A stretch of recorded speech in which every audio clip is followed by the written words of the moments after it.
Hi, hello. Magandang umaga po. Dumating ho itong ventilador. Gusto nung may-ari ma-maintenance. Ibig sabihin, good. Pero check upin ko ano magiging problema at kung may problema na. PMS, kumbaga, no? Preventive Maintenance Service, something like that. Dito po yan, sa video na to. Kasunod na, ano po. Gawin na natin. Check upin na natin. Ngayon na.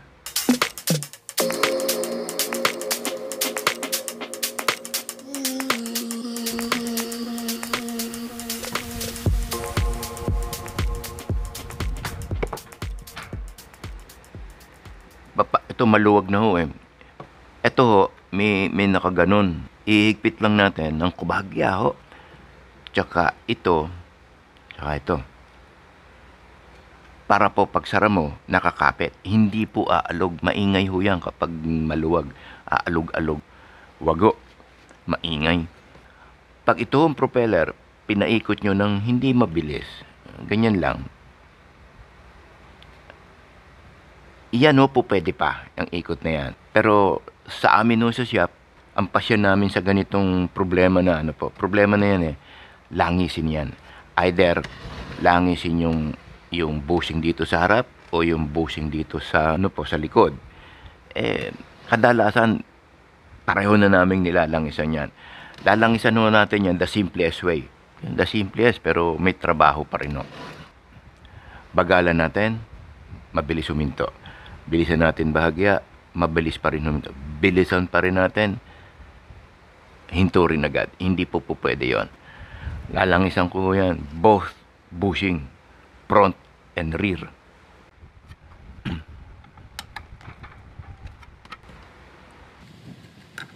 Buksan muna natin to.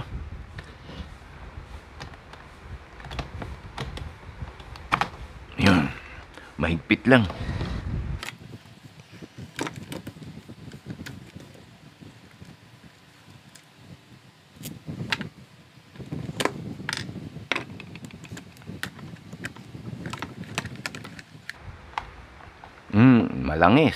Malangis.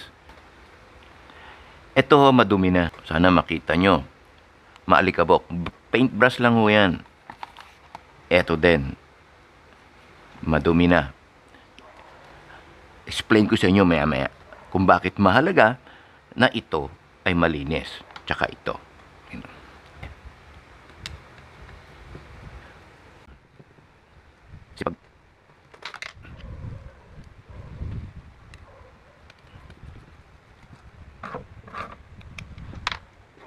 Ito din, malangis. Mahina pa rin ho. Makikita nyo dito. Ano po? Pakita ko, yan. Into agad. Dapat ho yan, medyo umiikot pa. Bahagya. Kasi may momentum. Yan. Yan, ganyan. Ito, walang momentum. Okay. Naipangako ko sa inyo, paglalangis ng simple lang. Pero bubuksan yung ganyan. No? Andito yung isang bushing, front bushing kung tawagin. Andito naman ho, sa likod, yung rear bushing. Nalalangisan din. Kuha ko kayo nito ho. May dropper. Nabibiling pamatak sa mata. So nakakalaso yan. Nalalagyan ng langis. Ito. Simple lang ho. Gaganito mo lang. Ganyan. Dito sa ibabaw, ganun lang. Isa, dalawa. 2 drops. Tabi mo yon, ikot mo. Mahigpit pa rin. Ito yung front bushing. Sigurado, ito may langis na kahit papano. Dapat madulas na. Matagal-tagal na bago huminto. Hindi ho. So, nakakalamang itong bushing sa likod, kailangan nun natin makita. So, ganun lang kasimple yun.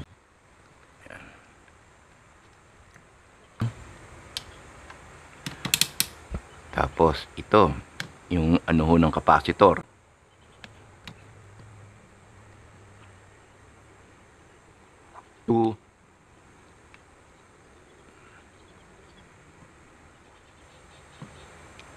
Kailangan nung ibalik yan agad. Kasi, baka po kumalas yung cover nitong oscillation gearbox. Magtilampunan yung spring, bearing, kung ano-ano na. So baka magkalasan, malaki yung problema. Ngayon kakalasin ko tong gearbox ng oscillation. Ganito naman, no? May isa dito.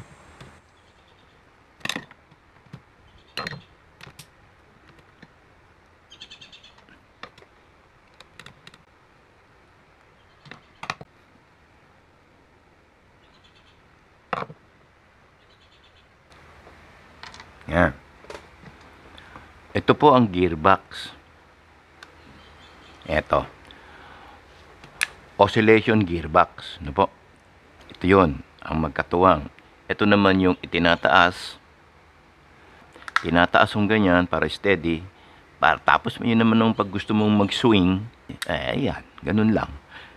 Ito po, pag-uusapan natin do sa upcoming series o serye ng tungkol sa ventilador para sa negosyo. Baka merong gustong magtayo ng negosyo, repair ng ventilador, magkakaroon po tayo ng ilang video tutorials na will tackle everything.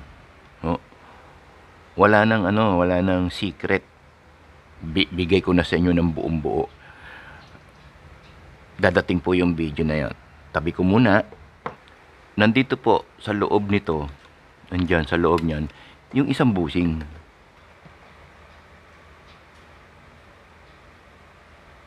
Langis lang, 2 patak lang. Ayan. Wag yung dadamihan masyado kasi hindi naman kailangan madami niyan eh. Kasi mo, gawin mo 3 pero hanggang 3 drops lang. Maglalawa. Pag naglawa, ganito ang mangyayari. Ang putek. Sana po lumuwag. Lumuwag sana.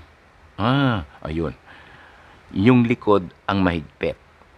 Kita nyo, ayan, lumuwag na. Nyo? Kasi kanina mahigpit pa eh. Ayan. Ayan, lumuwag. Ito po pwede na. So, ito pa. Hindi po dapat ganito kadumi yan eh. Dapat po yan, malinis. Walang nakaharang na mga alikabok. Ano po? Paintbrush lang. Ganyan mo lang. Habang naglilinis kayo nito, kung gusto nyo mag-face mask at marami naman kayong face mask niya sa loob, mag-face mask po kayo para yung alikabok din nyo masinghot. Ako naman hindi na ako magpe-face mask kasi meron po akong ventilador na nanggagaling dito. Pakita ko sa inyo sandali. Ayun. Ay 18 inches na electric fan. Pag ganun ang hangin, so yung lahat ng dumi kapag nag-brush ako, doon ang punta. Sa kanan ko, nandyan lahat. So, hindi na ako kailangan mag-face mask. Mag-face mask. So, eto.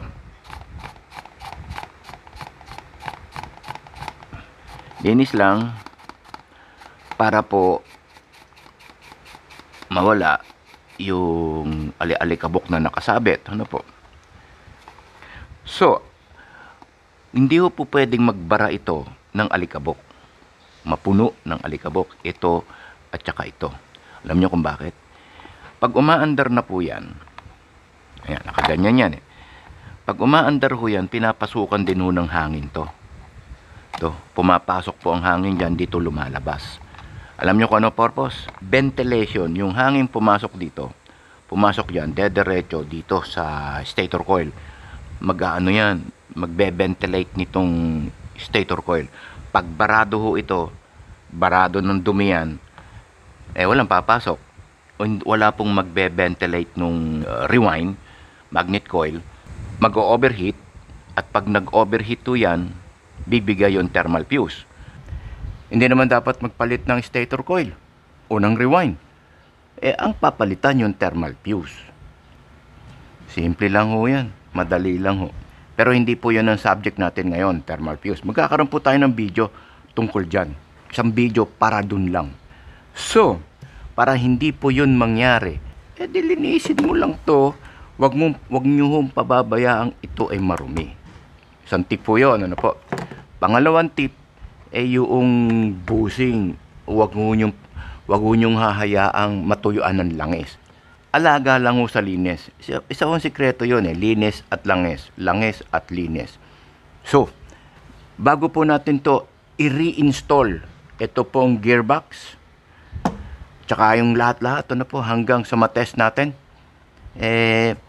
meron po ko ibabalita sa inyo. Kapraso lang. Si Lolo Smart po ay meron ng Lolo Smart Coffee. Bagong-bagong channel ho. Ang pinag-uusapan po doon ay black coffee. Hindi po instant coffee, hindi po 3-in-1, hindi po ganon.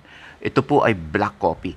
Coffee beans, ginrind, binru, at pagkatapos ininom. Ayun po ang black coffee. Ang akin pong slogan dyan eto. Homebrew is the key para lagi ang happy. O, di ba? Sarap. O, tuloy na natin to. Unahin natin ito. Isa hong guide sa reinstallation. Yan.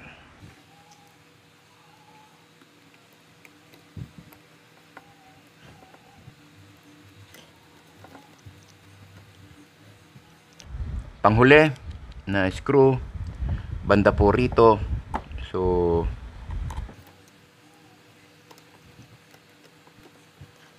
ang pag-a-align ho nito, ibababa mong pag ganon, sagad. Huwag naman ho yung pupwersahin, ano po. Para po yung gear na nakadikit dito sa rotor na may gear din, ano po, maglapat, ano po. Hindi yung nakaangat. So, pwede na higpitan.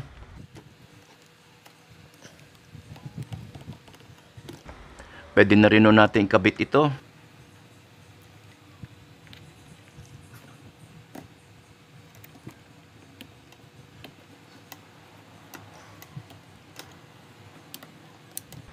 Ngayon kailangan nyo po itornilyo.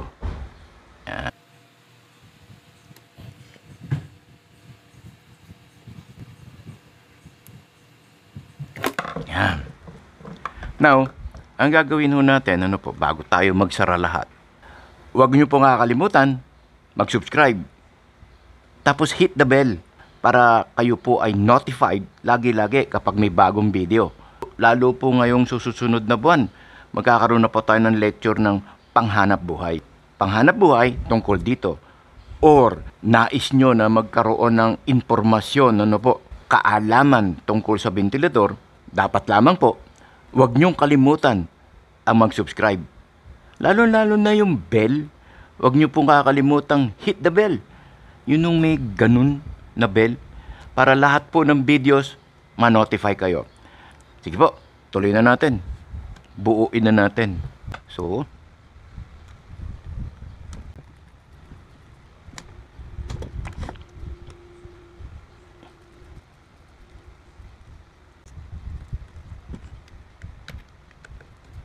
okay, nagpit na. Ito, yung handle sa taas, so, hahawakan na ganun.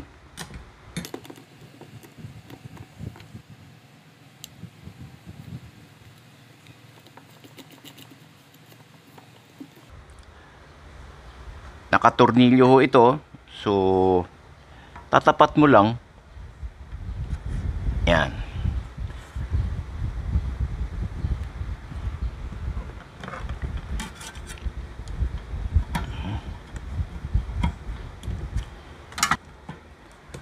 Ito ho, kailangan mahigpit. Baka ho lumipad eh. Okay, testing. Ano po? Plug on. Ay, pinakamahina.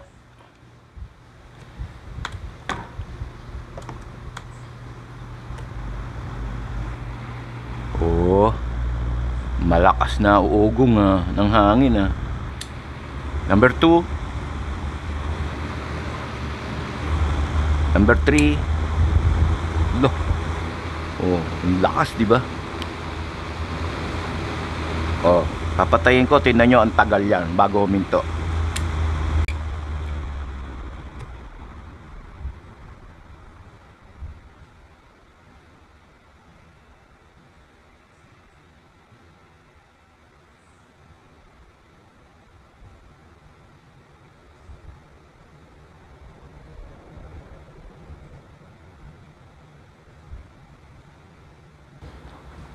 matagal na bago siya huminto, ano? Noong kalasin ho natin to, maluluwag eh. Nabanggit ko na hindi ho po pwede ang maluwag nito. Ang paghihigpit lang naman ho niyan, ito lang naman ho, oh. Higpit mo lang naman na, higpit mo lang na ganito, yan, isa.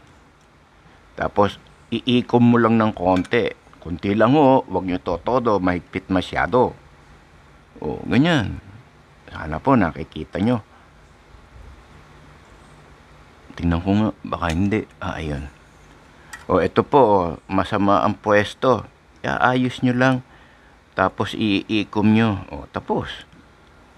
Ano naman sunod? Ito yung lock. Ito yung sabit sa taas, sa tuktok, para hindi lumaglag. Di, iikom mo lang din ng konti. Yan, tapos na. O, mahigpit na yan. O, kita nyo, may tunog pa. O, yun o. Ayun ang lock.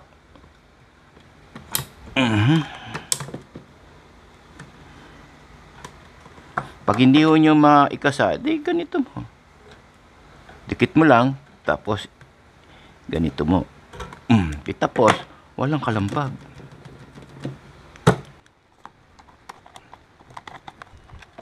Let's close. Excited na ako. Yun. Alright. No? Ang pagbabalik po nito, may pwesto ho ito. Hindi po pwedeng pa ganyan. Hindi po, ito ang tama. Nasa baba ang tornilyo. Kasi ito, papasukan ng tornilyo. Tapos yung butas na yon andito, kawitan. Alam nyo kung bakit? Para ho hindi kumalas. Yan. Kumasa din. One time lang. Okay? Swerte. Swak. Alright. Okay, tapos nun, ito.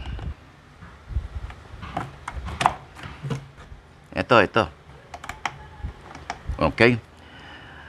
Bago tayo magkalimutan, paalala lang po, remember to subscribe, hit the bell, para meron po kayong, para makita nyo po uli yung mga bagong videos na i-upload natin. Ano po?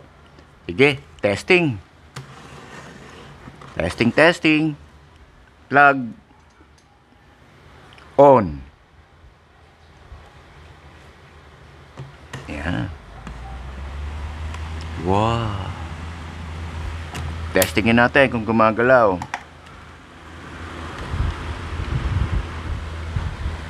Nice.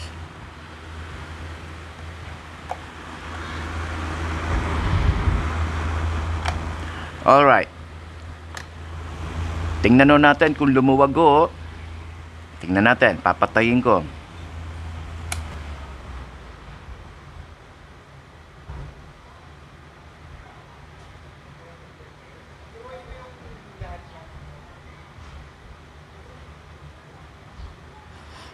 Oh, kita mo? Di ang tagal, di ba? Oh, ang tagal huminto, oh. Ayan ang pre-wheeling. Huwag nyo kakalimutan, ano po, Loloy Smart Coffee. At saka mag-subscribe dito at doon sa Loloy Smart Coffee. Kape, black coffee, pinag-uusapan sa kabilang channel. Ako po'y magpapaalam na. Panandalian, ano po. Okay, bye-bye. See you in the next video.